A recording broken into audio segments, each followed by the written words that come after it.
घटे न देव पिया के खेत खरिहानी में बंद करके राखब अपना दिल के दुकानी में।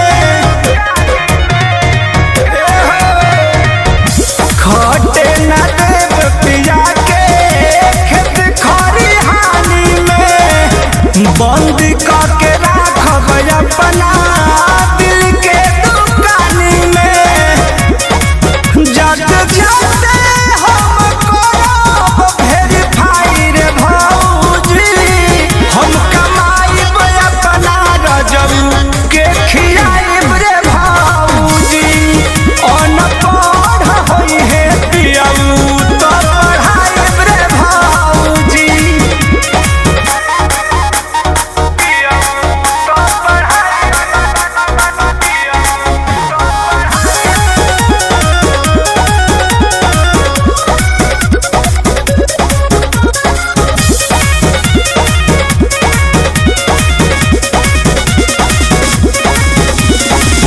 कृष्णा पे दर्दी मोनो प्रमोद से